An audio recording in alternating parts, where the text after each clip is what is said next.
morning. My slides are on talks.php.net, like all my slides ever, basically. My Twitter, @Rasmus. So, I've been doing this for a very long time now. It's 20 years since the release of the first version of PHP, but obviously I've been doing it longer because that first version didn't just magically appear. So I've probably been working on, I've been working on web and internet things for over 25 years now. I used to work on IRC, a bit of Gopher, for any of the older folks in the room who still remember Gopher. Yeah, there's probably 3 or 4 of you. Gopher was the web before there was a web, basically. It had hyperlinks between documents, no graphics, mostly used for educational papers and things like that. Not very exciting. So moving from this very academic, very geeky Gopher protocol in 1993,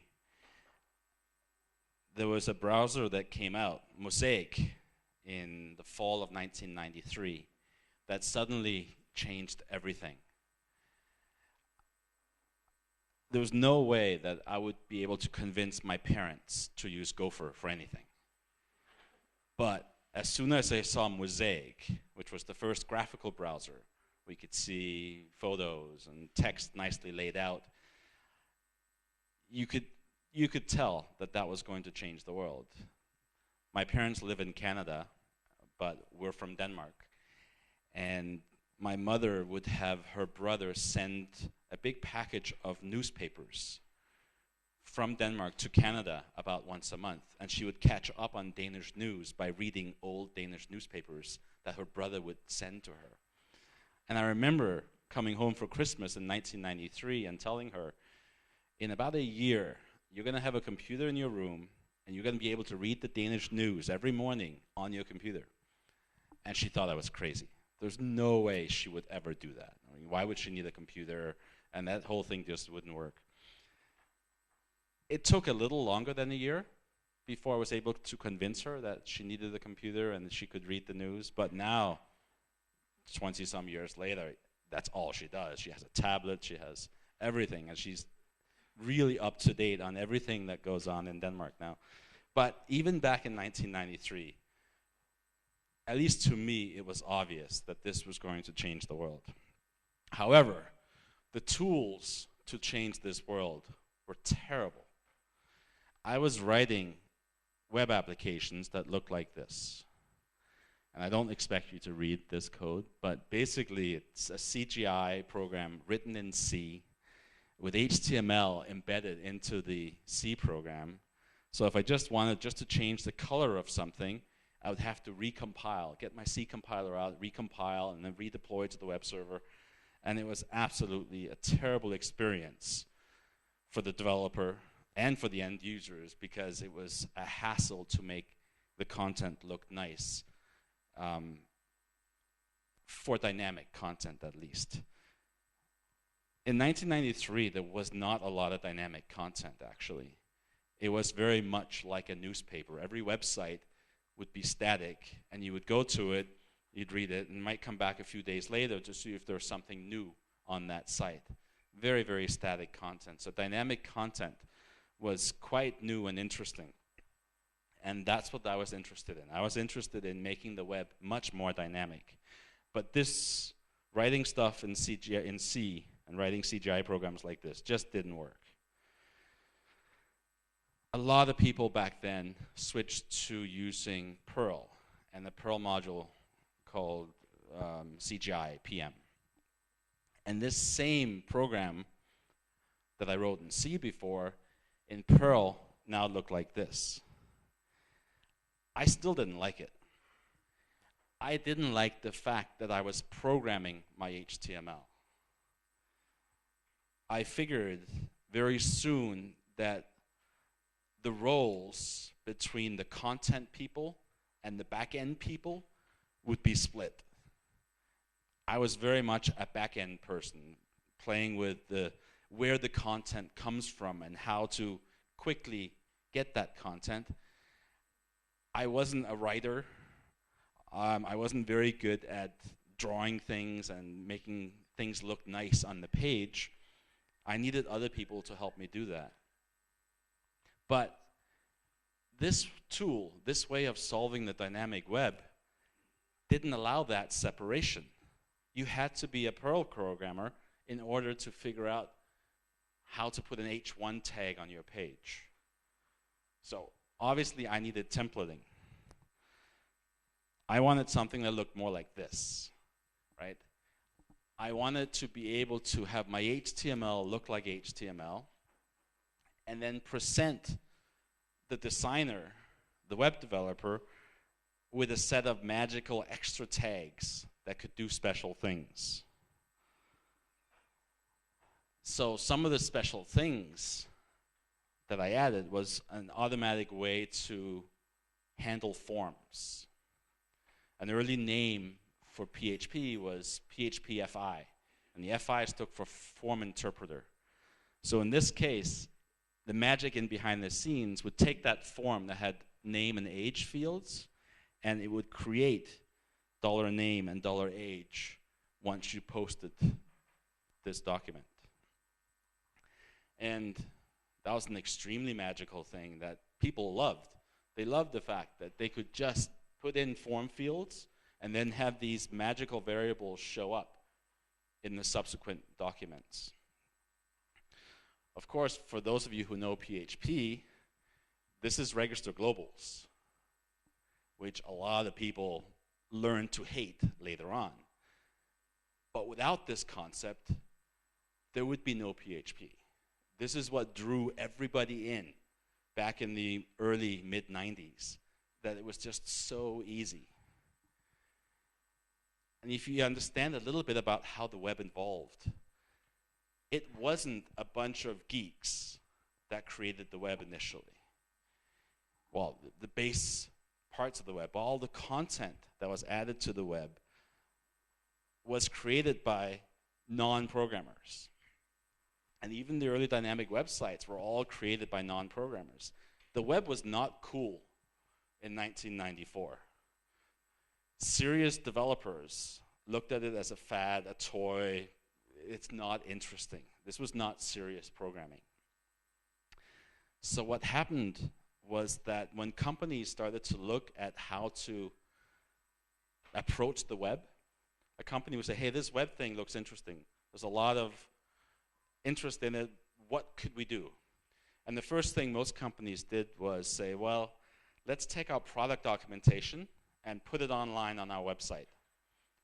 And who's responsible for the product documentation? Well, the technical writers.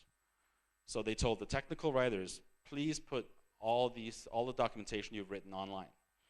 And the technical writers are looking at each other going, Then they look in Microsoft Word, file, save as HTML.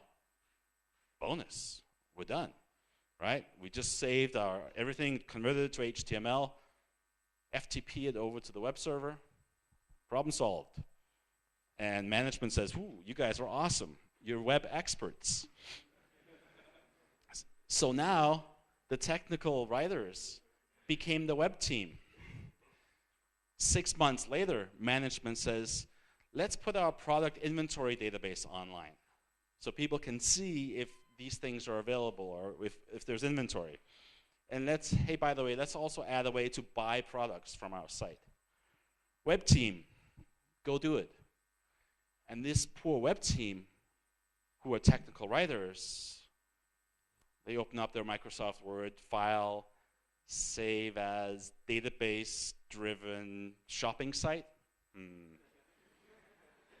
There is no such option in Microsoft Word. What do we do now? Management thinks we're the superstar web team. Uh-oh. This is where PHP came from. These people started hunting around for an easy way to create dynamic websites. They just wanted to copy and paste stuff and just have it work without thinking too much about it. And PHP was the first tool that gave them this super, super simple way of taking existing static sites and adding dynamic things to it, adding a couple of tags that would hit a database. And this was how the web began. This was how the bulk of the content of the web started in the early days. Not always with PHP as the tool, but a lot of them were using PHP. So in 1995, June 1995, I posted to Usenet, which is what we used back then instead of like Reddit and Twitter and things like that, to let the world know about new things. Posted to a group called Comp Infosystems, authoring CGI. Sounds quite obscure now that I think about it, but back then this is where all the action was in the dynamic web. And this announcement is kind of interesting because it's almost a time capsule of what problems people had with the web in 1995.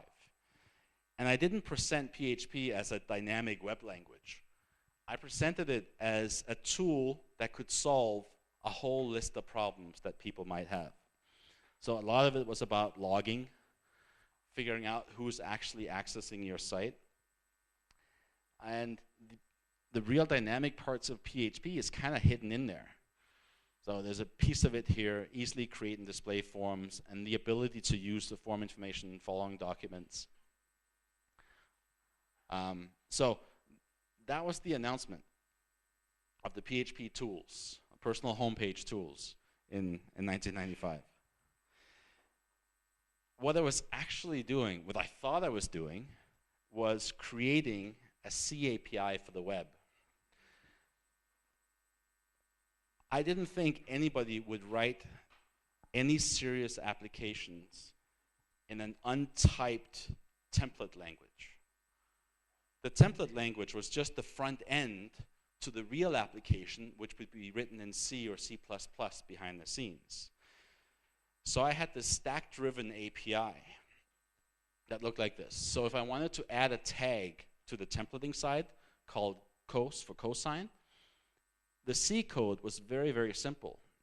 You would pop off the argument to the tag from the stack, do whatever you needed to do, check for an error, then apply whatever logic, in this case just called the cosine function, and then you would push the answer back onto the stack. And you didn't have to know how to integrate with the web server. You didn't have to know how to deal with the client or anything like that. All you had to do was write your little snippet of logic in C or C++, and you were done. I had taken care of all the other things around it. So I reduced the problem to just that little piece of C code that you needed to write. This was a complete failure. Nobody wanted to write even one line of C. All they wanted was just these magic tags in their templating system. And I kept trying to explain to people. People would say, well, you have a cosine function, where's the tangent function? It's like, well, the cosine function was just an example to show you how easy it is. It's like, well, why don't you add a tan example, because I need it. Okay, fine, here. And it takes me like 30 seconds to build a tan example, which was then part of the next version of PHP. And that just kept going and going and going. People kept asking me for missing pieces. And I kept trying to explain to people, well, this wasn't supposed to be complete. This was just a set of examples. And eventually I gave up. And I just sat down and I just wrote every tag I could possibly think of. Which is why, if you look at the number of global functions in PHP today, there are tons and tons of functions. Because I didn't think about namespacing or anything like that. It was supposed to just be sort of a bootstrap for people to write their own stuff in C. But because how fast the web was growing, that just didn't happen. Because we had these technical writers who did not want to write C code, and tons of other people who did not want to write a line of C, they just needed to solve the problem quickly and easily. So at some point, after giving up on my whole C API for the web idea, which nobody believed in, I kind of just said, okay, fine, well, let's just go with it. Let's just build a templating system for the web. And let's solve all the problems around this ecosystem to make it super, super simple for even the biggest, laziest idiot to write a dynamic website. And you can't just focus on your own tool. You have to look at how your tool fits into the world, into the ecosystem around it. So I started looking at Linux, first of all, as the operating system, and looking at things that there honestly wasn't much I could do at the operating system level. I tried for a little while to get people more interested in FreeBSD, because FreeBSD had this thing called an HTTP accept filter, which would buffer an incoming HTTP request until all the headers were there before it would trigger the accept call. So it was much more efficient to run a website on FreeBSD, actually. But I kind of gave up on that as well, because people said, what? They didn't know what a kernel accept filter was or anything like that. Way too complicated. Like, okay, fine, let's stick with Linux. Let's look at the web server. And Apache was the server that was up and coming back then.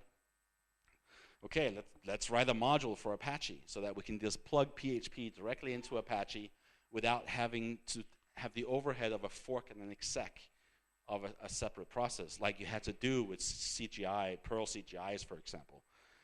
So embedding PHP in Apache made PHP an order of magnitude faster than everything else out there.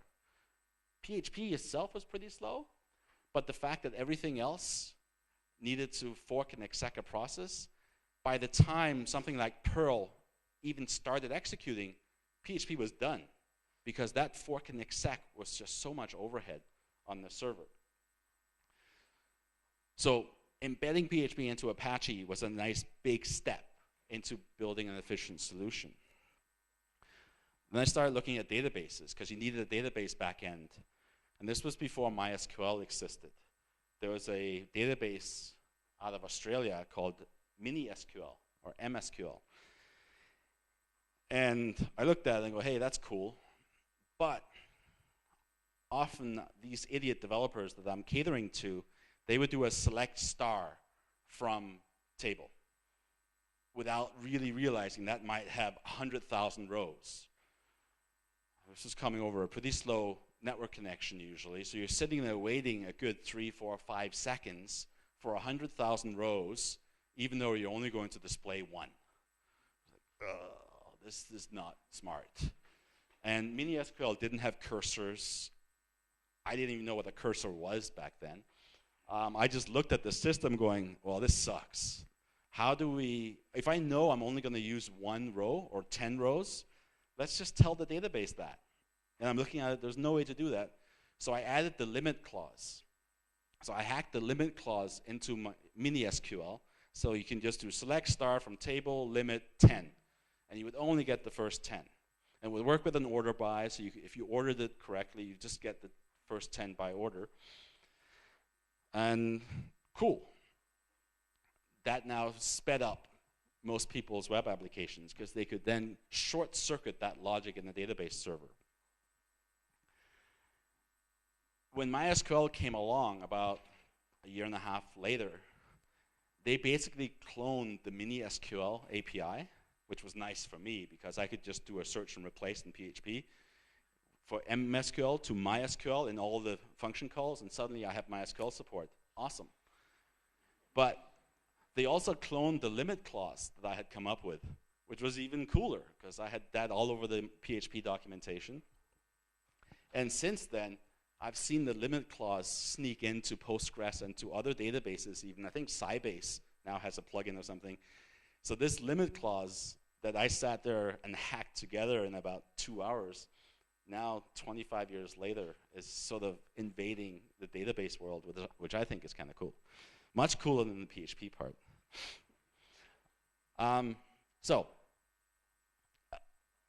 The point here is that LAMP, with Linux, Apache, MySQL, PHP, wasn't an accident. There were actually people, myself and others, that sat there looking at the system and made sure that all these pieces fit together nicely. And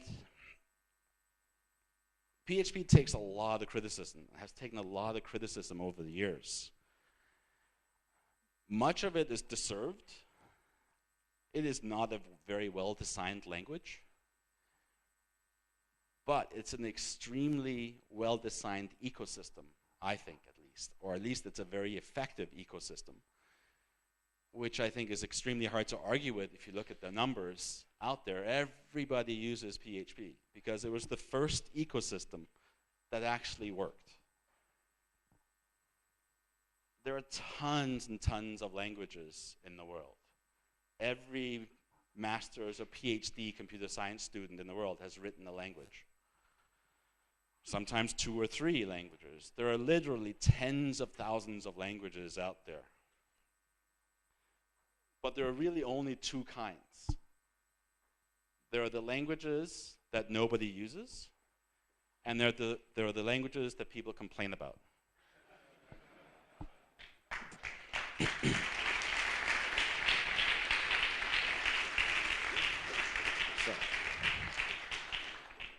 So, a bit more on this ecosystem.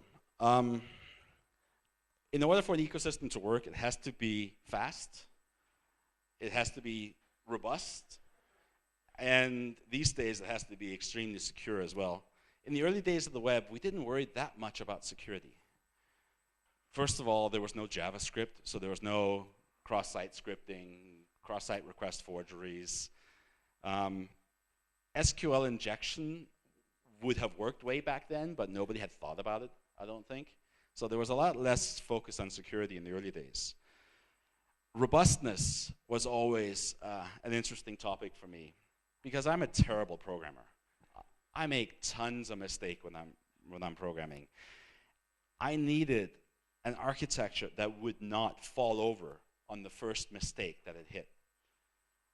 I'm also not smart enough to write thread-safe code, so I stayed far and far away from multi-threading. Because multi-threading has 2 huge problems. First, you have to be pretty smart to figure out how to avoid race conditions between your threads when your threads don't have a kernel-imposed memory separation. And then you have 2 requests in the same multi-threaded process, reading, writing the same memory. Tons of things can go wrong if one request can see the memory of another request. To me, that was just way too complicated, so I always avoided multi-threading. And second, I wanted a perfect sandbox. I didn't want to keep any state in PHP. Tons of people kept asking for an application server because everybody was creating application servers in the 90s.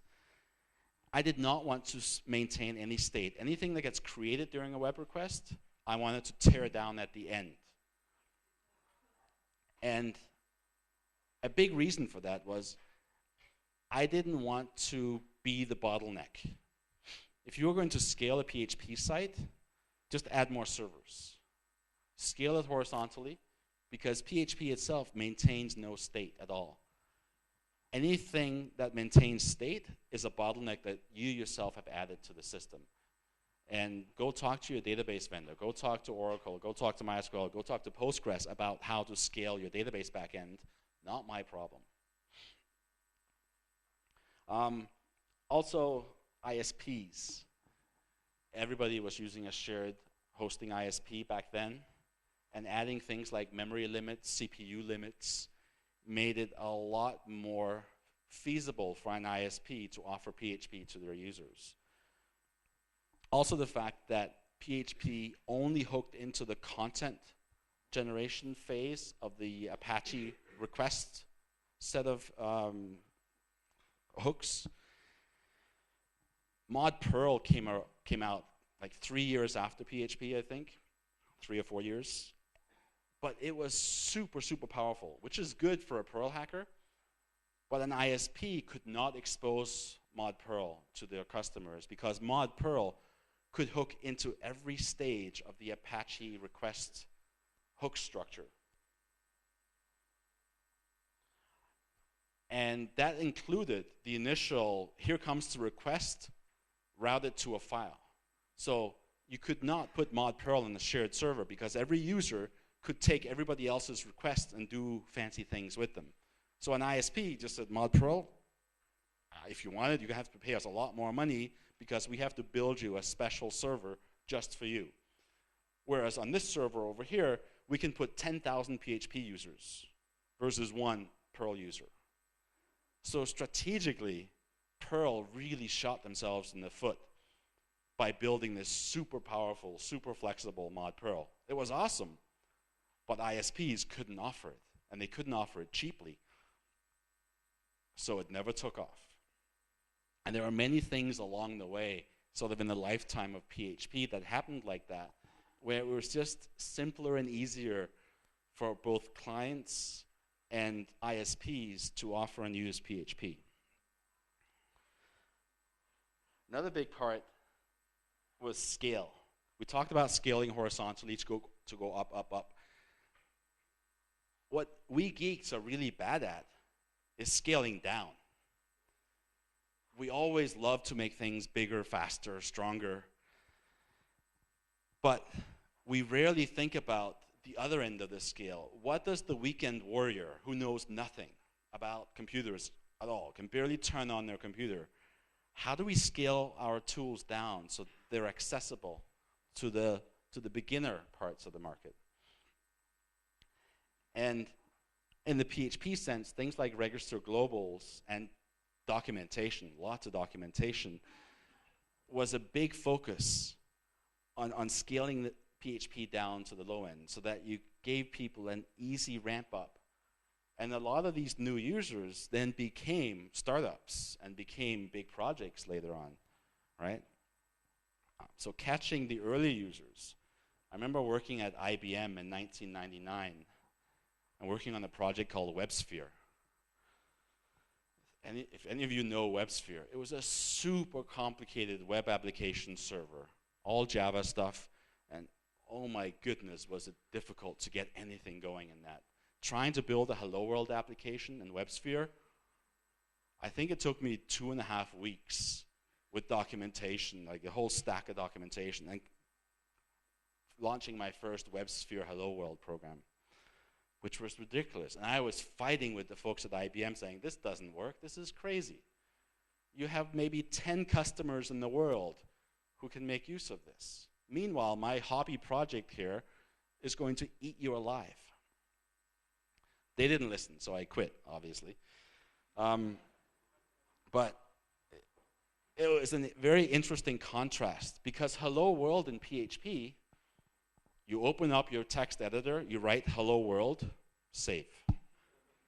That's it. The default mode for PHP is just to output stuff in the file. Unless you put in some code, it just outputs. And Hello World, it's a perfectly valid PHP program, just the string Hello World in the file. If you write it as echo Hello World in PHP tags, if you look at the opcodes that get generated, they're identical. You cannot tell from the opcodes generated whether it was just Hello World or echo Hello World inside PHP tags. They're equivalent programs in PHP. And why should it be any harder? And basically PHP has minimized Hello World to the shortest it can ever get, unless you get into some kind of weird compression by default or something. But basically you cannot get any shorter than PHP's Hello World, which is also part of scaling down. So we talked about most of these: performance with mod PHP and Apache, the shared nothing, SQL limit clause. Pre-fork is the Apache NPM for non-threaded web serving, which I did a lot of work on making sure that this was the default for most things. Of course, along the way, lots of weird stuff has slipped into PHP. Case-insensitive function names is something I get asked about a lot. This was because in 1994, 95, 96, the web was still divided on whether HTML tags should be uppercase or lowercase, or in some cases even mixed case. Today, everything is lowercase, basically. You never see an image tag or whatever, a div tag in uppercase. That just looks weird today. But 20 years ago, it was almost a religious argument whether HTML tags should be uppercase or lowercase. And because PHP just slid into that as a templating language that looked like a bunch of HTML tags, I didn't want to get in the middle of this religious argument. I was like, hey, you uppercase folks, use uppercase PHP tags, lowercase, use lowercase, doesn't matter. PHP doesn't care. My thinking was that you wouldn't create a function that only differed in case anyway. Why would you have the name of a function that does one thing in lowercase and another thing in uppercase? To me, that made no sense. So, and it still doesn't today, actually. If your functions only differ in case, then it's going to be really, really confusing to use your API because it just, well, whatever, right? I mean, it makes no sense to me. Naming inconsistencies. PHP is actually perfectly consistent, just not in the way you might expect. It's not horizontally consistent, but it's very vertically consistent in that most function names are a one-to-one mapping of the underlying thing that they're accessing. So a lot of things that are in the standard C library are just exactly the same name in PHP. Like if you do man string char or string lang or any of those string functions, if you do man on your Linux command line or on your Macs, you will see the man page for basically all these PHP functions except they're C functions, right? Same for databases, MySQL, Oracle, all of these. It was a one-to-one mapping just because it was faster and easier just to map it directly. So people who are familiar with OCI 8, which is the Oracle API, could instantly write an Oracle application in PHP because the API was very, very familiar to them. So this vertical consistency helped people who already were familiar with the underlying technology. It hurt people who were not familiar with the underlying technology a bit, because if they're moving horizontally in PHP from MySQL to Oracle, suddenly the world changed for them, right? So there are both good and bad sides to that, but it's not as inconsistent as people think, really, if you look at it a bit more vertically. I always get asked about array functions and string functions. It's actually super consistent. Every array function is needle haystack. Every string function is haystack needle. If you can remember that, of course. Dollar signs. People have been asking me, why do you put dollar signs in front of variables? Honestly, because it was just easier to program it that way. I wanted to be able to do string interpolation to put variables inside quoted strings. And to do that, you had to have some kind of delimiter. And I chose a dollar sign because other languages, I was familiar with it from other languages, and I just kept that dollar sign outside of quoted strings as well, just for consistency. Globals, that was a bit of an interesting design choice. I think, personally, well, because I did it, but I think PHP is the only language in the world that do globals correctly, which might be a little controversial, I suppose. But if you think about it, in C, and in most languages, if you're inside a function and you say foo equals 3, you have no idea if you just clobber the global variable somewhere in your application. You have absolutely no idea. And that's terrible. If you thought you were making a local variable inside that function, but some other idiot somewhere who was also working on this same project also chose that same variable name for a global somewhere, you just screwed the program without having any idea that you just did that. I remember spending probably 2 months trying to fix this once. I went to a university called the University of Waterloo, and it was a co-op program. Every 4 months, you would go out and work and then go back to school for 4 months, and you kept switching like that for 5 years. My very first work term was with a company called BNR, Bell Northern Research, which was the research arm of Northern Telecom in Canada. And I walked in, and my boss said, "Hey, the co-op student, good. There's the wiring closet. Please go clean up all that wiring in that closet." Like, what? No. Piss off. I'm not going to clean up wires. Give me a real problem to solve. Like, oh, but you're a first-year co-op student. Like, I don't care. I'm not fixing your damn closet. Give me a problem. What's your hardest problem that you have that nobody has been able to fix? Just give me that, and then just forget about me for 4 months, and I'll see what I can do. So he's shaking his head at me. Okay, whatever. And he explained to me that they had this big program, which was an automatic call distribution program. The automatic call distribution was when telephone calls came in, it would automatically route the calls to different call centers based on time zones. And Canada has many time zones because it's a big country. So if a call came in at 6 o'clock on the East Coast, they would route it to the West Coast because it was only 3 o'clock there, and it wouldn't have to pay people to stay later, for example.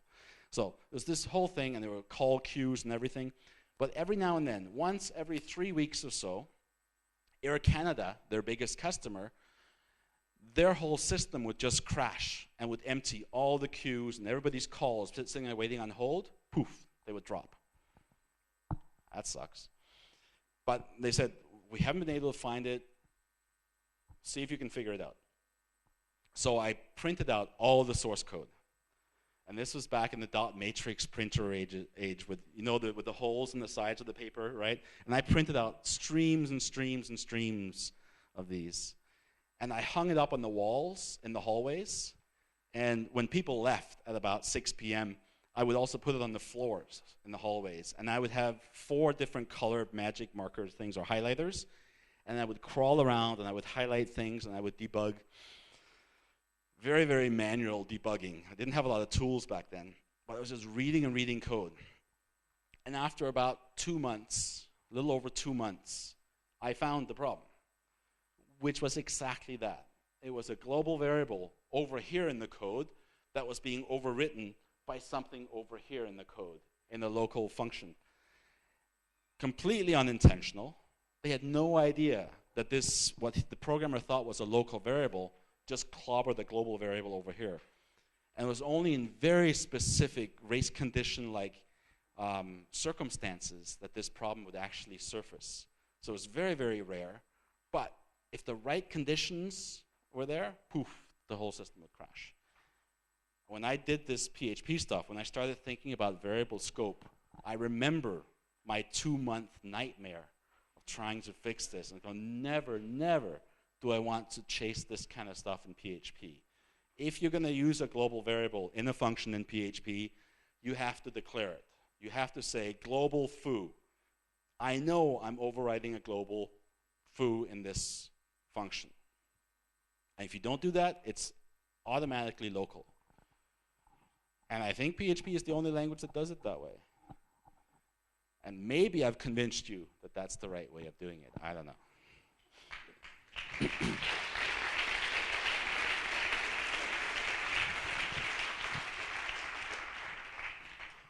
All right, let's change gears a little bit. I'm getting pretty old. In fact, my birthday is tomorrow. I'm turning 47. And I have always avoided getting into management because I'm a geek. I'm a technical guy. Turning me into a manager would be disastrous. You would not want me as your manager boss to tell you, yes, you can go on vacation. Because I'd just say, no, you can't go on vacation. Do your damn job, right? I would be a horrible, horrible manager. But in order to be a geek and to survive for 30 years and still be interested and passionate about your geekiness, I think you have to have something beyond the coding to drive you. Because if you just code, and you just code, you just code, this might work when you're 21, 28, 31 even, but eventually it's going to start getting old and tired, and you're going to start to lose interest, which is bad. So you need to think about why you're coding. What are the problems you're solving? And you need to do a little bit of dreaming. You don't want to be the why over here. You don't want to be just the coder, because I don't think that's sustainable. At least it wouldn't be for me. I am more of an X with a little bit of coding in there. I'm a bad programmer. Anyone who's read my code can tell you I'm a terrible programmer. You don't have to be a good programmer to write code, obviously. But you have to, if you write the right code, then you can get better programmers to help you out. You can get some of these coders that just live to code to fix your stuff. But it takes a lot of dreaming. And all the interesting things, I think, happen in this intersection. The coders who dream, or the dreamers who can code a little bit. If you're only a dreamer, it doesn't really help, because you have no basis in reality. It's like saying, hey, I want to build an airplane that flies 20 times faster than our planes today. Awesome idea. I'd love a plane that got me to Italy 20 times faster than the 10 hours it takes me from San Francisco. Great, but how, right? Can you do it without killing the passengers? Like, I don't know. I'm just the idea guy. I'm like, oh, bullshit, this is not a real idea, come on. It's like the patent guys. Like in 20 years when someone does figure it out, some idiot patent guy says, hey, I had that idea. It's like, what? What do you mean you had the idea? You didn't build it. So, and that's my whole take on a lot. I've been in so many patent depositions over the years, and they're all like that. It's the guy that says, hey, I thought of building a plane that's 20 times faster. Now you built one. That's my idea. Right. Whatever. And the same thing on the coder side. If you just sit and code, you don't think about why you're coding, you don't dream about things, I think it's a pretty empty life, actually. This is me in about 1969, I guess. I was born in 68, so this is probably when I was about a year. This is in Greenland, on Disco Island, in northern part of Greenland, on an ionosphere station, which is where I grew up. And ionosphere station measures the lower levels of the atmosphere. My dad was an engineer. He was living way up there to measure the atmosphere. Had to be in a remote place because he didn't want any electrical interference from anything, any radio signal interference. And this was some of the equipment that was in this station. And he told me that he had put little stickers on the different equipment. The green stickers I was allowed to play with. The red stickers would kill me. So I just played with the machines that had the green stickers on them. This was the house. This is actually a recent picture of the house. There used to be a lot of antennas and things on it. You can see it's still pretty remote. There is nothing around. The closest town, oh, man. It's because I'm not using my own laptop. Well, this was just a shot of the town from up above. It's not a big deal. This is downtown. Not a lot of people live there. But my point of that is there's a huge, huge world out there with a lot of people in remote areas or in very different cultures from your own. And we, as programmers, tend to build things for other geeks and for other people that we can relate to directly, which is great. But there's a big, big world out there. And I would love to see us as geeks think a little bit more about why we're doing this stuff. What are we programming? What's the purpose of it? Do we need another Instagram clone? Do we need another Pinterest clone? Do those need to exist to begin with at all, actually? Would the world be worse off without some of these things? Probably not. But if you're not working on things that matter to yourself, if you're not dreaming, this passion that you currently have and this excitement that you have for, hey, I'm building things and it's working, awesome, it wears off. Trust me, I've been doing this for long enough and I've built enough things that people use to sort of sit and wonder, when I see PHP, some of the uses that PHP have gotten over the years, and some of the things people have built, and I was going, really? I built PHP so Farmville could exist? And the Farmville backend was all in PHP. They told me that specifically, and it's like, whoa, I wish you would build something that meant a little bit more to the world than Farmville with this stuff. So to me, it comes down to a sense of purpose. That if I don't have a sense of purpose, what am I doing? That's a very good book by Aaron Hurst. I'm being given time signs. Is that a negative 10? Okay. Basically, I'm saying we're running, for me personally at least, I'm running out of things that I can solve just by sitting and typing. I need to go beyond the programming a bit. There are a lot of projects out there that are super meaningful. One of the best, I think, is called Sahana. Sahana was started by a bunch of kids in Sri Lanka, and it's a disaster management system. So when a disaster happens somewhere in the world, it's like disaster management in a box that you can just deploy super quickly for the Haiti disaster, for example. And this one was for the Christchurch earthquake. And they have a people finder, and they have a mobile app. So when you find a person, you bring them to a shelter, you ask them their name, you put in, they're in this shelter, and then relatives can look up, hey, where are these people? Hey, where's my grandmother? Type in your grandmother's name, it tells you, hey, your grandmother was found, she's in that shelter. When aid gets flown in by foreign nations, you put them in a warehouse somewhere, you write down in your mobile app, hey, we just got diapers, it's in warehouse 12, right? Basically logistics for a disaster, which a lot of countries don't have. Haiti had nothing, and even New Zealand and Christchurch, they didn't have something that could easily be deployed. And this thing has now been deployed in 50 plus disasters in the world in the past 10 years or so. This project has literally saved people's lives. And there was a very nice quote from the Secretary of the Philippines. No innovation matters more than that which saves lives. Right? To me, this is what keeps me going. That I am building tools that helps projects like Sahana and other projects similar to that exist. I don't care about Farmville. I don't care about Pinterest. I do care about projects like this. I was trying to do this at Etsy. The project has kind of stalled now, but I was trying to bring Etsy to rural Mexico and also to parts of Africa.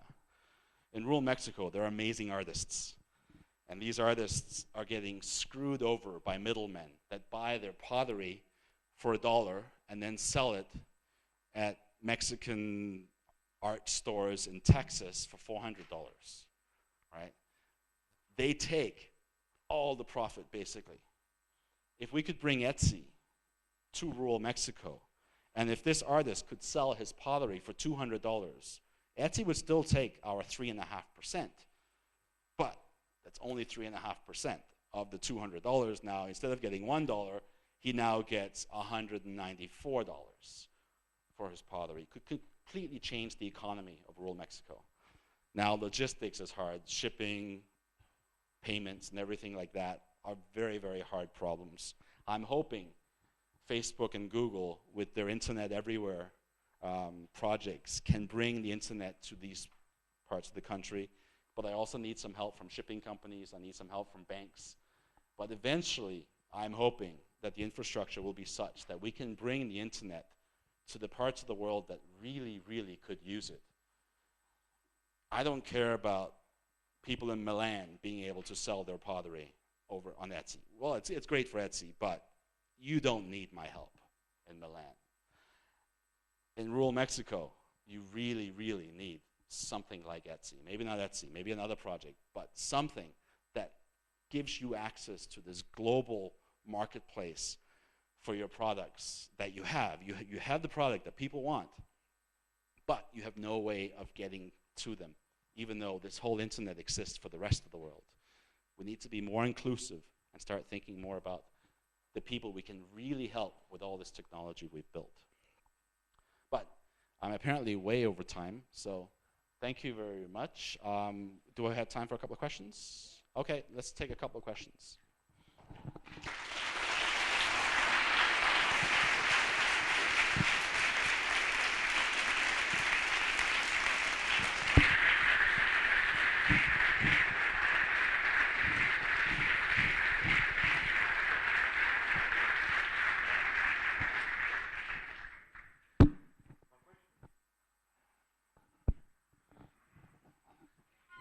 Everyone's too shy. I have a talk at after lunch, 2:10 I think, which we're going to go into much more technical details on the latest version of PHP, PHP 7. But until then, if you have no more questions, have fun the rest of the day. Thanks.